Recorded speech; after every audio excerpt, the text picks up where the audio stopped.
Welcome to the True Talk Cafe podcast. Thank you so much for joining us. We are so excited that you're here. Our podcast will tackle a myriad of topics ranging from relationships to personal development and everything in between. Today's show is all about mom versus career. The juggle is real. Yes, I said it. The juggle is real. This is sure to be a fascinating conversation, so please stay tuned. But before we dive in, let me introduce you to the pod crew. My name is Renee Stewart, and I'm joined by my co host, Carla Decor. Hey, Carla. Hello, hello. Hello. And Lolly Ramirez Bennett. Hi, Lolly. Hello, everyone. And our fellow potty, Anna Garcia, she is on vacation and traveling back. So we say hello to her. All right, collectively, we span 4 generations. Can you believe that? We've all experienced ups and downs in our personal lives and professional careers that have qualified us to share our unique perspectives with you, and we are excited to do so. But before we get into today's content, I wanted to let you know where you can find us on social media. On Instagram and Facebook, you can use at True Talk Cafe, and on Twitter, you can use True Talk Cafe 1. Don't forget to like us, rate us, and leave a review because we value your feedback. We want to ensure that we provide content that resonates with you. So please don't forget to subscribe to our podcast on whatever platform you listen to your podcasts. Spoiler alert, you want to stay tuned to hear what our guests have to say and to share their experiences with juggling motherhood and careers. But also stick around to find out how you can join us on a live show. So now let's go ahead and get started. All right. So I think we have experienced it in some way, form, or fashion that mothers have to juggle a lot of things. And the pandemic kind of made things a little bit extra more difficult, not only for those that have dependents and for mothers, whether you're single or have someone, but also the employers. So hopefully this conversation will help everyone. So there has been a long-standing debate between working mothers and stay-at-home mothers. However, the pandemic did share a harsh light on the battle lines in the mommy wars, right? So, like a lot of divisive cultural debates, the mommy wars began on a college campus. It was 1990 when Barbara Bush was invited to Wellesley College to speak at the school's commencement. This decision upset many students, prompting 150 of them to send a petition to the school's president, arguing that a stay at home mother, known largely for her husband's achievements, did not represent the kind of career woman that Wellesley encourages its students to become. This incident brought the growing tensions between mothers who stayed at home and those who worked into the national spotlight. During the pandemic, working moms found themselves in a sort of a challenge, having to merge the mom and sometimes wife duties with their work duties all under one roof. Don't we know a little bit about that, right? The struggle was real. However, it was then that we learned about work life integration. Let's now fast forward to 2021. Working mothers are either willingly leaving jobs or are being forced out of extraordinary numbers. We hear it all over the place, whether it's news or just in conversation. Very few mothers have been able to manage work life integration, or we've tried to. What is it? Is that is helping working moms feel more supported to not quit the jobs and to exit the workforce at what some things that they are still needing, right? Is it that they need a supporting circle? Is it that they need some help from their employers? How can we help working moms to not leave the workforce and continue to grow their careers? So, to add to this discussion, we have invited two phenomenal professional working moms who are not only leading in the workplace, but also leading by example at home. So, let me introduce our two guests for today. First, we have Kristen Ainsworth, and Kristen Ainsworth is a professional equestrian athlete and the owner of head trainer of Blackstone Equestrian, a successful hunter jumper boarding and training facility located in Parker, Texas, snuggled on 14 acres just outside of Dallas. She lives on her farm with her husband and two daughters, Bridget and Brooklyn. Growing up in a big Italian family, Kristen learned from an early age that life takes a village filled with loads of support, valuing personal growth and a passion for helping others. She lives life with an open door policy and loves open table discussions. And we also have Miss Melissa Vela. She is a vice president at JP Morgan Chase. She's a community manager in Texas with the community and business development. She is a local ambassador for Chase, whose job is to build and nurture relationships with key community leaders, nonprofit partners, and small businesses at the neighborhood level. Melissa hosts financial health workshops, facilitates nonprofit partnerships, and offers community programming.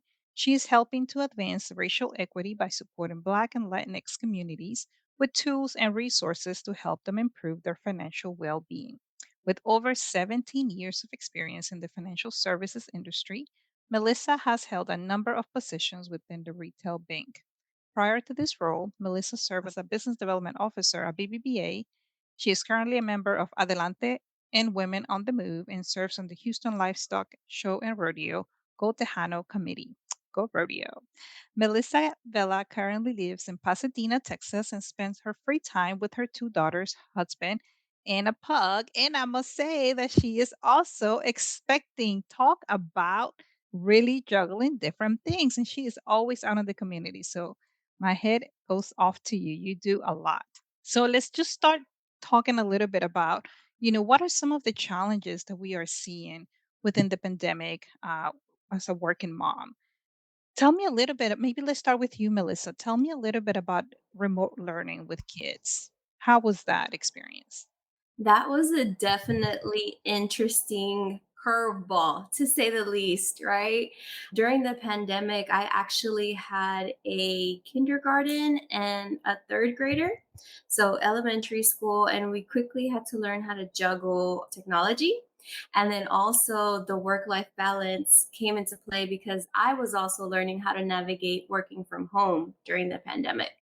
So it was a curveball, but I think the biggest piece here, piece of advice that I could give is when you're in these new situations, communication is key.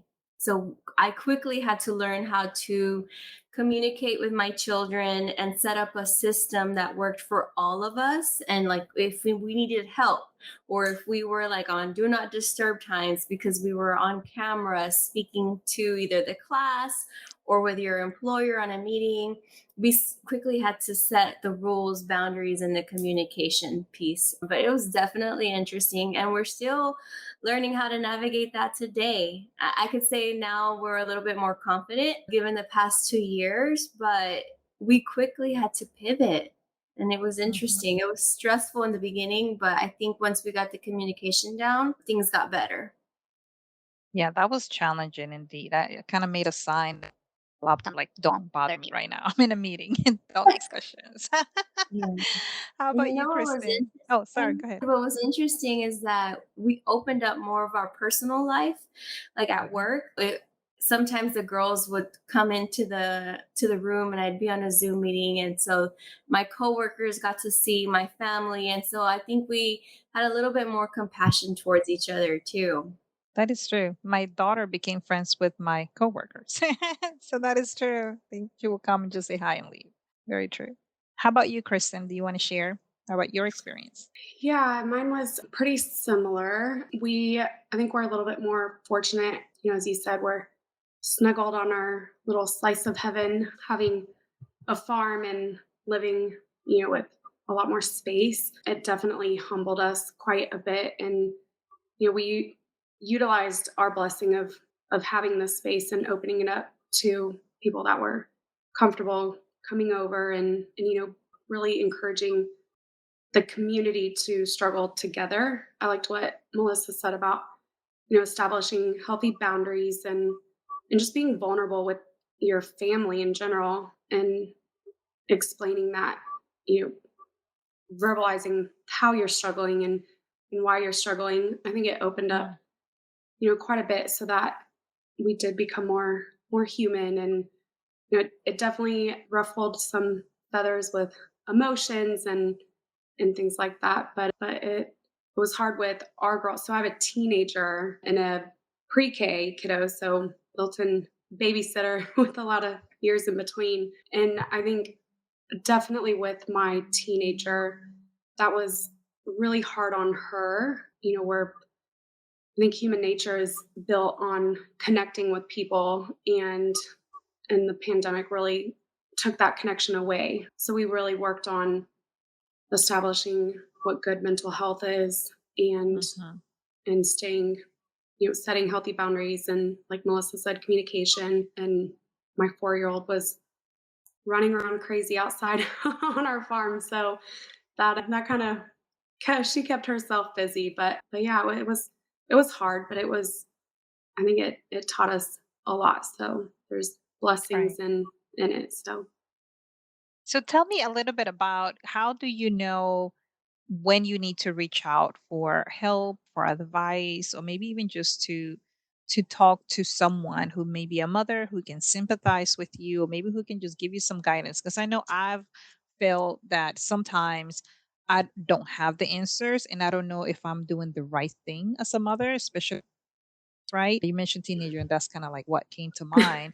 Like, how do yeah. you, what do you do when you think this is the right thing to do, but you just want to confirm with someone that you are doing the right thing? You know? Definitely having a village of support in general. And there's, I like you mentioned earlier, I come from a big old Italian family, so we celebrate the highs, and we're there for each other in the lows, whether you like it or not. But really, just having, you know something I learned with the pandemic was establishing self care and what that really looked like, and defining that for me, and then also utilizing and finding your triggers. When was I more moody, and when was I kind of becoming this person I felt like I didn't want to be, or kind of Mhm, questioning, why am I flustered? I have a mhm, best friend who I definitely would reach out to, and her and I have kids around the same age. Our youngest are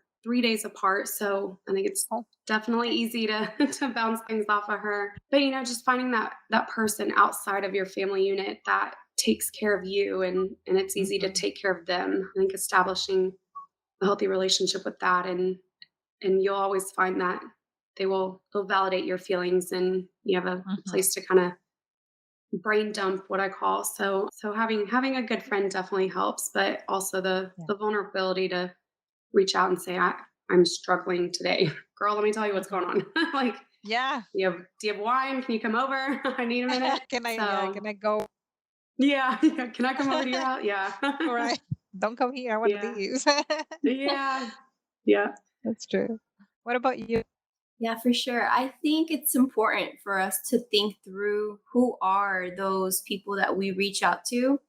And you should have a support group when it comes to mommy advice or career advice. And when you're thinking about who are these people in my life that can help support and give advice for different situations that impact my life, you want to make sure that it's a diverse group. And I say that Mhm, because sometimes having opinions or advice from perhaps maybe that somebody that doesn't know the entire detail of whatever situation you have going on can give you different perspectives, and it's not tinted or favored one way or another.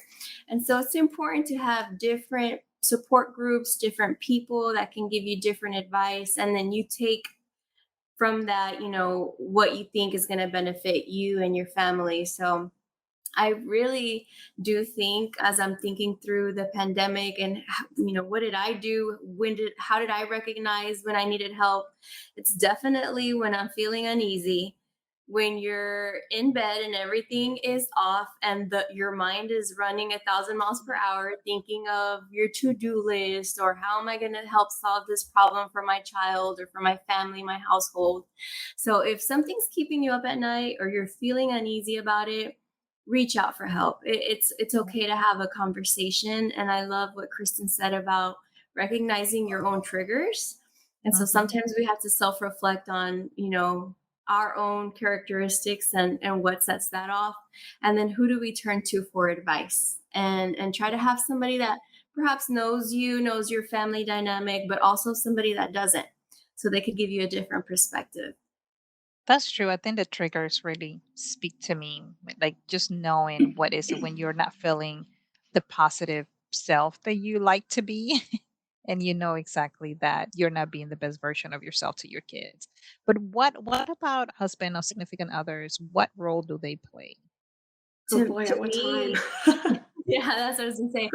To me, I feel like if you have a significant other, then again, communication is so important to have with them because I think it starts first having open communication with ourselves and being honest and true to ourselves and our needs and our wants, our Mhm. triggers, and then communicate. That's our responsibility to communicate that to our spouse, our partner, our significant other, so that they can help. Because when you keep things to yourself, it's like you're digging a hole in your mind and it's getting deeper and deeper. And then if you vocalize it out loud, sometimes you realize it's not that bad or it's not that big of an issue. So vocalizing it gives it some kind of power. And then sharing that with your partner can help alleviate some of that stress. And then you guys can come up with a strategy or to tackle, certain situations. But I think it's so important for, first of all, us to recognize what's going on and be Yeah. true and giving it a voice and then Mhm. sharing with our partner. Kristen, anything you want to add? Oh boy. Yes. I recently read a book by Brene Brown that Mm. was called Braving the Wilderness. And the one thing that I loved that she mentioned was just what the acronym BRAVING stands for. And that's boundaries, reliability, accountability, vault, integrity, non judgmental, and generosity. And I think when it comes to, establishing and maintaining trust with your husband, you want to be able to ensure that all of those items are being maintained and kept up with. Something that my husband and I recently established actually was the we had a conversation where we asked each other, what are the top 3 things that you desperately need every single day in order to feel fulfilled in our, in the marriage. And my 3 things were spend 5 minutes with me every day after the kids go to bed, just good quality 5-minute time, like out on the patio or Mm. wherever, asking me what I struggled with that day. I felt like that kind of opened up a safe space for me to become vulnerable and tell him, what I struggled with, but also kind of help him just give ears and not necessarily,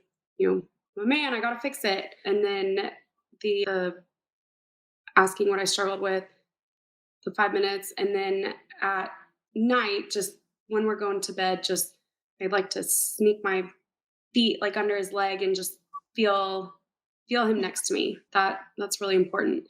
And he, gave me his 3, and I found that Dr. Sue Johnson, I read one of her books too, that talks about, you know, finding out the triggers and what turns you into jumping on the crazy cycle. And this past week I didn't have my 5 minutes every day with him, Mm. and that kind of made me pretty snippety a couple days ago. So we were able to kind of take a step back and be like, what's going on? I don't like, Mhm.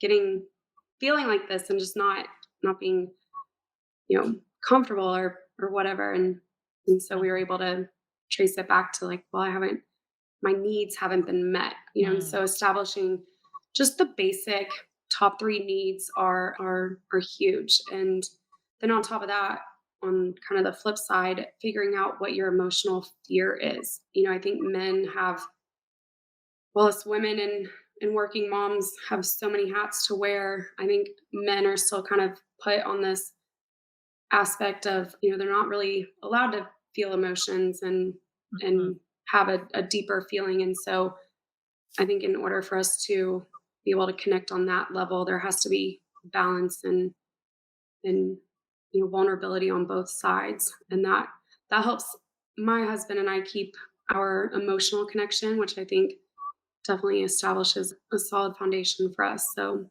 it's a daily struggle though. But you've given us so many jewels. I love it. And I am Oh. definitely going to borrow that because I think it's important to just communicate. I think oftentimes, as a couple, as a mother, we are just trying to catch up to, I didn't do this for the kids. I didn't Mm. do dinner. Oh, I need to think about tomorrow and their uniforms and they're going to have for lunch. That we forget to just take a minute, stop, and ask our significant other, what can I do better to be a better partner? And how can you help me be a better partner? Mhm. Right. And I think that will go a long way for our mental health. And I think we don't do that enough. A friend of mine one time told me the the most important decision that you will make in your life, it will be the person that you marry. And that is so true because that person can really help you excel and become the best version of yourself and be happy, live a fulfilling life, whatever it is that you are fulfilled and happy. But if you don't have that support from the person that you marry to make you feel that even though you may be lacking in some areas, that you're still contributing, whether it is to the family or to your kids' growth, then you're not going to feel that you're winning at anything, right? You're going to feel guilty. You're going to feel like you have to choose between career and kids and family. And I know it's hard, but I don't think we should choose. We shouldn't have to choose between those things, right? What about mental health? I know you share a little bit about what you do to kind of help you stay grounded. Melissa, anything that you want to share on what you do to help with your mental health and self-care? Yeah, anybody that's a friend of mine and it has been in my circle and that comes to me for advice or vice versa, when we're going through situations, I always break it down to just two questions, and it's, are you at peace and are you happy? And that's what it boils down to. So as we're thinking about mental health, it's important for us to envision what does that life look like where I am living my best life, I am at peace, and this is like the dream. And who's in that life vision with me? Who's in that vision? And my partner, my family. And so thinking through that, and I think again, the pandemic really helped shed a lot of things down for us and just made us realize the basic necessities that we needed to be okay. And for mental health, I always, try to keep things basic. What is it that makes me happy? What is it that's going to make me peaceful? For me personally, I have to be close to my faith. I have to be close to my family. And Kristen said earlier she comes from a big Italian family. I come from the huge Mexican family. And pre-pandemic, it was like everybody gets together at my grandpa's house, 30 people under one roof, and we're all eating and just enjoying each other's company. And during the pandemic, we didn't have that. And I realized how much peace that would bring me. And so realizing what is it that makes you happy and peaceful, and then staying close to that, like again, mine is faith, family, and then a little bit of me time. And I have found it for my mental health for me to be doing well at home and in my career, I have to schedule me time. And I didn't always prioritize that. But if we don't take care of ourselves first, then we're not functioning 100% to be able to take care of the family, to be able to do well and excel at work. So I literally put it in the calendar. And if I know I'm having a busy or crazy week or a big project coming up, then I know I have to take a day or two off to regroup so that I can keep going, because it's impossible to be going 100 miles per hour, all the time. You have to know when to rest and recharge. And that me time looks different. Sometimes it's just me being by myself, getting my nails done or walking around the mall. Sometimes it's going for a drive. Sometimes it does include my family, but figuring out what makes me happy, what brings me peace, putting it on the calendar and prioritizing it. Like nothing else can be added on to that time, because I have to respect that, because that way I'm respecting myself. That's true. Sometimes I go to Walgreens. That's what me Yeah, time. Go take a walk at Walgreens. It's just peaceful. I've done Um, that. right? It's whatever it Mhm. takes. About single moms. One of my best friends is a single mom. and I feel bad because I complain about, how much things I have going on and how many things I have to handle, and I'm so busy and overwhelmed. But then I think about her, and she doesn't have a support. Like her family, they are all in another state. She's in another state. She's not even close to me. She's in New Orleans. She's not married. She doesn't have a significant other. So my mother lives with me. I have a husband, and it's still hard for me, so I can only imagine for her. What can we tell single moms that what can they do to find that time to just self-care? I think, oh, Kristen, go ahead. Take this one. Yeah, no, it's a I was just gonna jump in because so my 14-year-old, she has a different father than my 4-year-old. So I've been privy to a short term of being a single mom. And, I think well, I wish there was a very easy, simple answer. I think so much of it has to do with, so many circumstances and situations that, it's a case by case scenario. For me, I try to encourage single moms with my business and a lot of my clients. There's a few of them that are single moms as well. And so I really try to extend the hand on encouraging and supporting more from like an empowering stance of being a positive role model and coaching of mental health, of personal boundaries, of financial education, of just allowing time to, some of the kids coming over here and hanging out with my kids. You had mentioned that different states kind of create a different barrier, but really just a lot of times we just need to hear something that promotes us to be able to do what we need to for ourselves. And single moms are strong moms because I was like, Yeah. I'm not made for this. I need a significant other. I I'm not, more power to them. And they wear a super cape because they're definitely able to have, so many roles and be able to do so many things. And I think that promotes even more positive traits on their strengths. So it's, just helping them with their weaknesses, but again, being vulnerable to open up about those. So yeah, Yeah, that's a that's hard true. one. I don't, And asking for well, help maybe too, right? Like yeah, knowing yes. when you need to ask for help. Yeah. Anything else you want to add, Melissa? I would just say to give yourself, Yeah. being a single and a single mother is hard. Being a mother is hard by itself, but being single and not having that support from your spouse, it can make things feel a lot heavier. So I would just say give yourself grace, find a support group, find a support system, and I would say be comfortable in finding your voice and using it when you need help, and then also using it to celebrate your wins, because I think that's something that we don't often do as mothers. And this is a hard job, and we tackle a lot. And I feel like as women, sometimes we don't give ourselves enough credit and we stay quiet because we want to make it seem like we can handle everything. And so I think it's important for us to give ourselves grace, use our voice when we need help, and when we're doing good, don't be shy. Like, celebrate yourself. You should be the first one. And there's nothing wrong with celebrating yourself. It's not about being arrogant or anything like that. It's like recognizing that you've done hard work and that you made it. And so you want to give yourself that recognition and that celebration. And I think we should do that more often.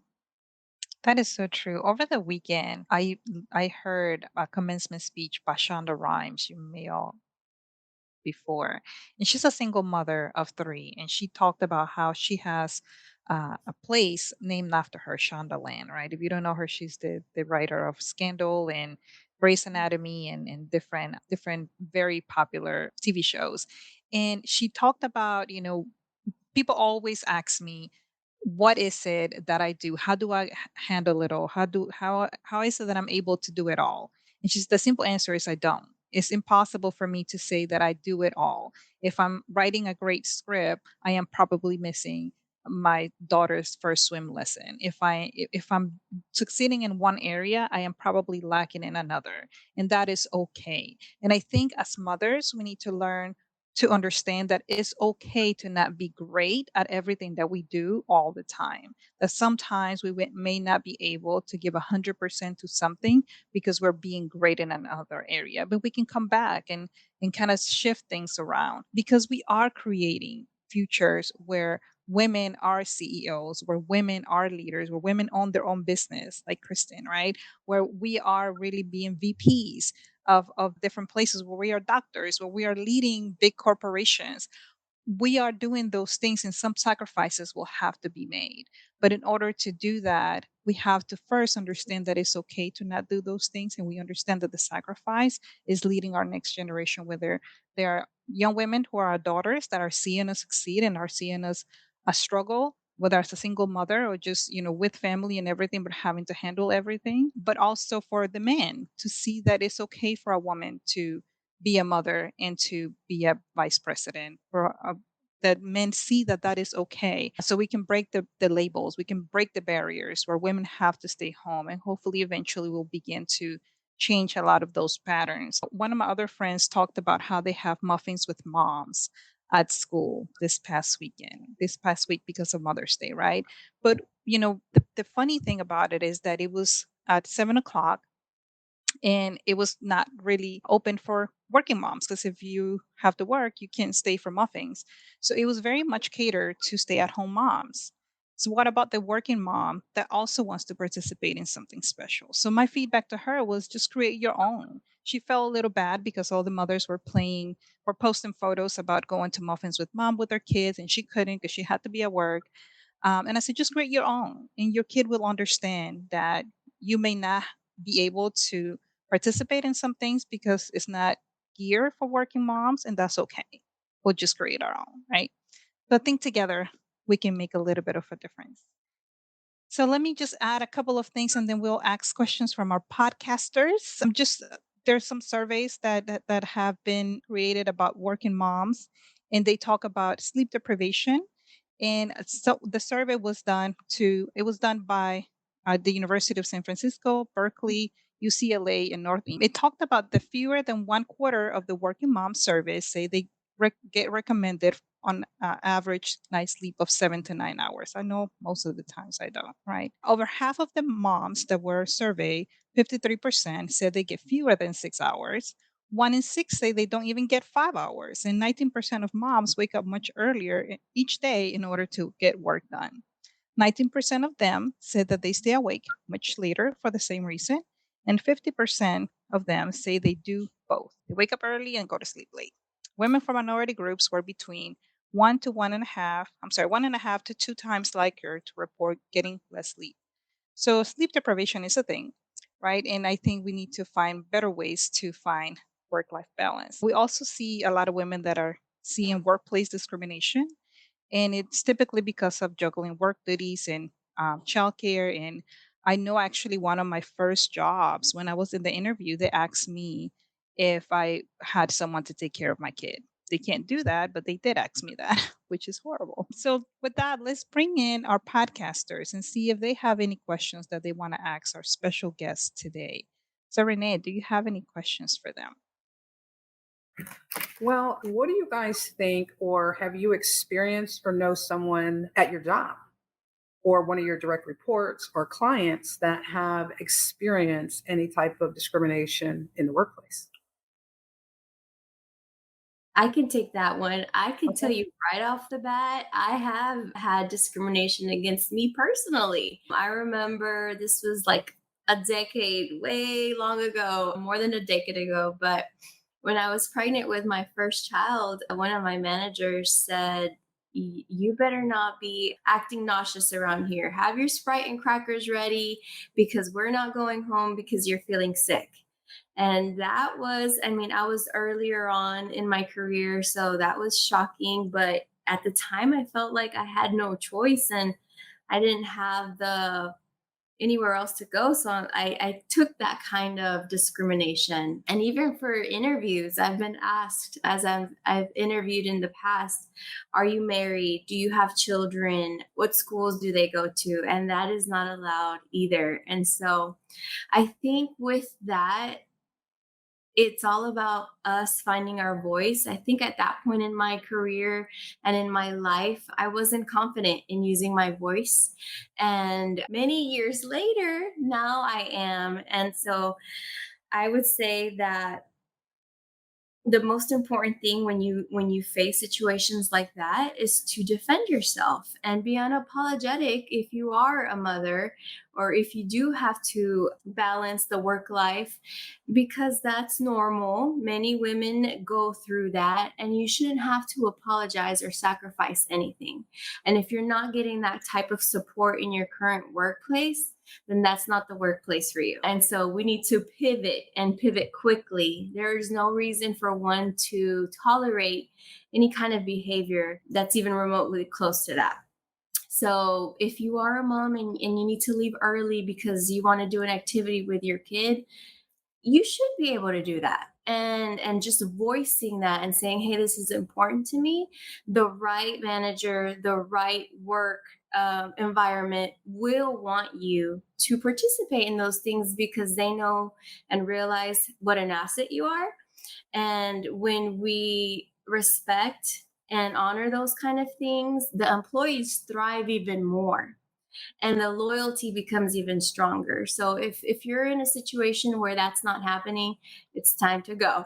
Let's reach out to our networks and find something else. But that shouldn't be something that you have to sacrifice. Right. Thank you for that. We know there's a great resignation going on, right? And there's a huge percentage. I think our last podcast, we talked about the great resignation and what was that percentage like? Was it 38% or something like that? I think so. It was up there. And, women are just like, hey, I'm not taking this. I got to go take care of my family. And, just saying, hey, I'm out. And a lot of them are starting their own businesses, or they're just saying, I need to take care of my family. I'll get back to my career later. Or they're just creating their own business. So with that being said, Kristen, you have your own business. So how does that show up for you, or what has your experience been like in that space? Oh gosh. So I started with my horse business. I actually came from the corporate world where I felt like I was trapped in walls, and my dynamic was a little bit different. It was a very successful family business where, the Italian family, we do everything together. But being able to step away and trusting as a woman, trusting my ability and trusting my independence, but knowing I had a village to lean on. Having my farm business with our clients and our horses. I mean, we do everything from teaching kiddos how to ride from the very beginning to having client horses that go and compete all over. And we kind of have a joke, so to say, welcome to the circus, because my clients, I'm very transparent with them, and they know that I don't do everything. I can't do everything. We weigh heavy on our village of people, and just having that support. And our motto is progress, not perfection. So we really establish just the fundamental value of becoming just a better human on the daily, and working towards becoming just more knowledgeable on self-improvement and self-care. I mean, everything from teaching these girls what it means to have positive mental health, but having the space here for being a business owner, it definitely was a big step out of corporate America. But we have our circus and our village, and that's really what it takes, because there's no way I could do all this by myself.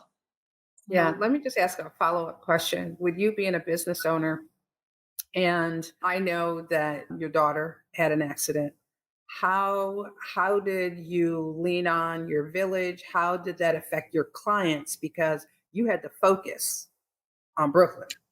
I did. So my 4-year-old last May 19th, she was involved in a horse accident, and the the same day, about an hour before that, one of my lead trainers was she was out of town, out of the state. And so I was teaching her lessons. My husband got in a motorcycle accident. I just sent him up to the hospital to get an x-ray. And my youngest was with one of my clients who is one of my very dear friends. We had moved a cabinet of stuff from one location to another, and good old babies are very habitual, and if anything gets disrupted, it kind of they lose their train of thought. And I was in the middle of our arena teaching a lesson, and my daughter ended up walking into it because she saw me, and she ended up getting hit by a horse, which landed us in the ICU, and a cracked skull from top to bottom and shattered eye socket. If it was 1 millimeter off, we would have lost her. So the Wow. I never wanted to know how big my village was, but it definitely validates when you know you're in a good place and a place you're meant to be with people that you're supposed to be surrounded by.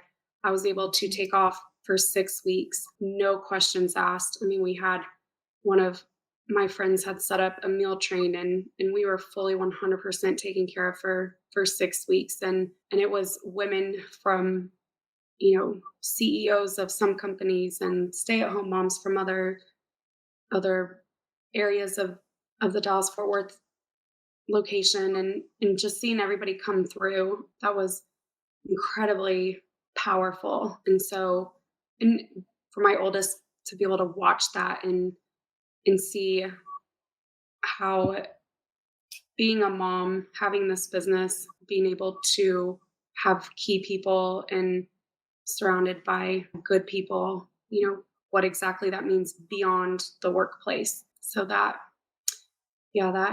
was a hard one. But, also understanding just how emotional cycles work. And, I recently started going to counseling, which I've done years and years ago. And it wasn't because of my daughter's accident or anything. It was because I got to a point where I tell my husband, like, I can't answer that. My brain is full.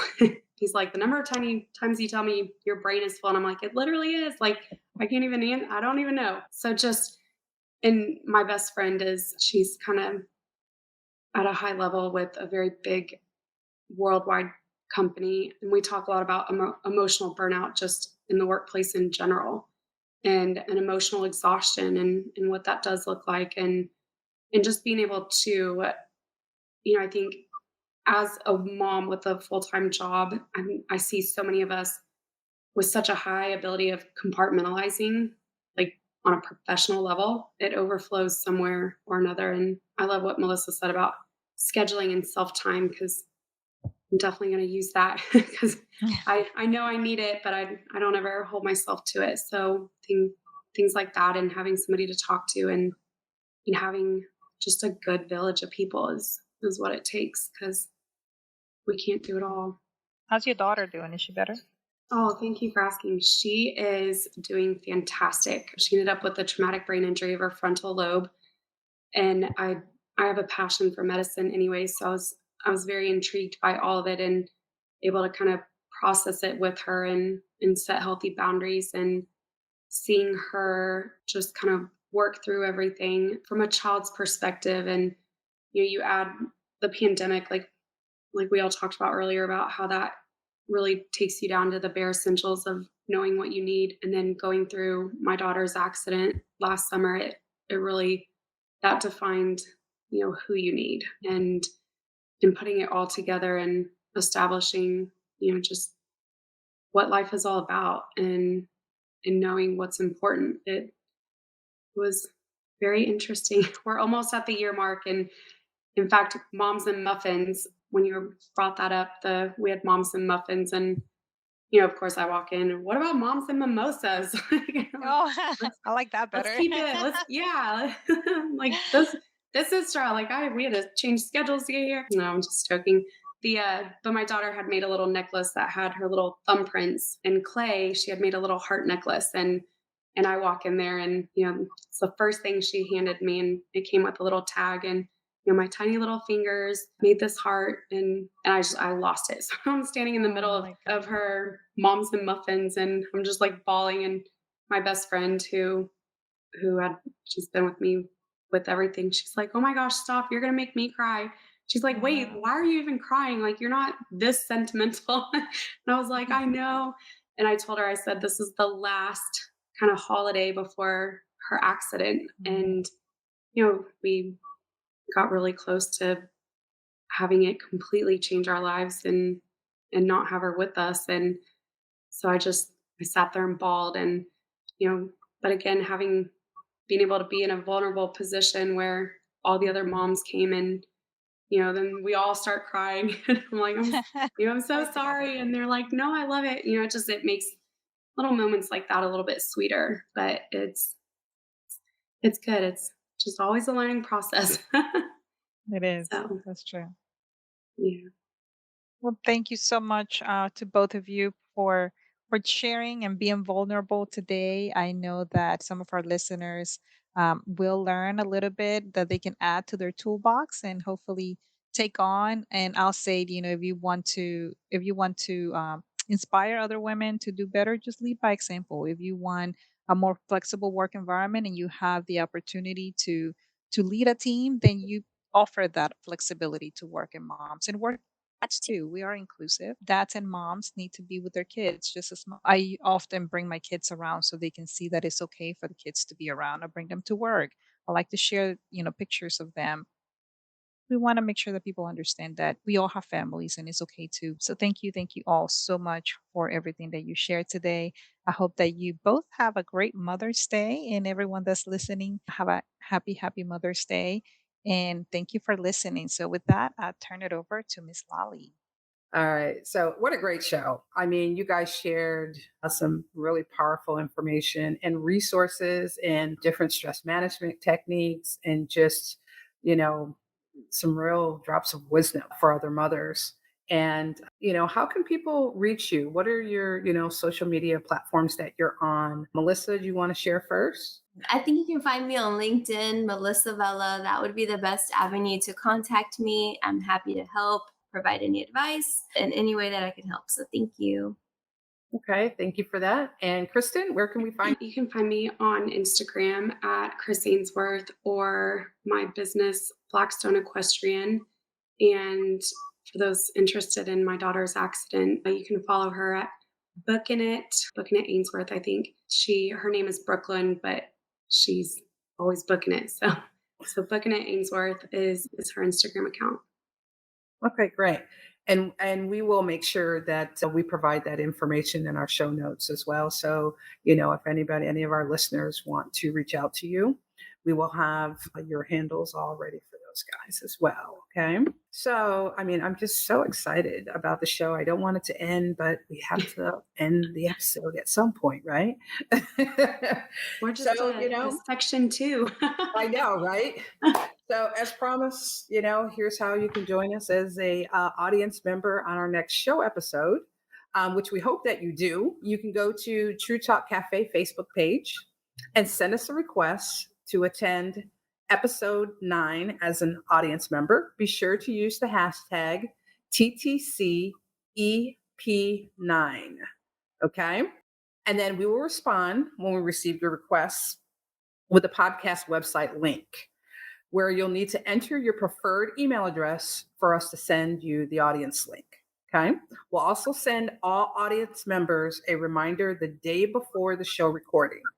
So it's going to be so much fun to have you join us live. So please go ahead and head on over to the Facebook page for us. As always, we welcome your feedback. So please let us know your thoughts about today's show. Leave a comment or review, but please be nice. We love to hear your thoughts about today's topic. Please do not forget to like and rate the episode.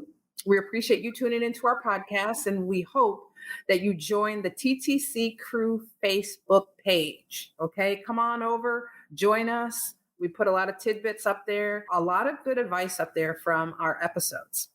Again, you can find us on Instagram and Facebook using @TrueTalkCafe. And then you can find us on Twitter using TrueTalkCafe1. You want to use the hashtag TTC Talks or True Talk Tuesdays. Recommendations for discussion topics are always welcome because we want to ensure we're providing the content that is of value to you. Don't forget to hit the subscribe button so that you can follow us, okay? So once again, thanks for listening, and we hope you join us on our next podcast episode. It's sure to be an engaging conversation. Thank you to Melissa Vela and Kristen Ainsworth. We are truly appreciative for the time that you've spent with us today and the wisdom that you've shared. So everybody, we'll talk soon. Bye-bye. Bye, Thank everyone. you. Thanks for joining.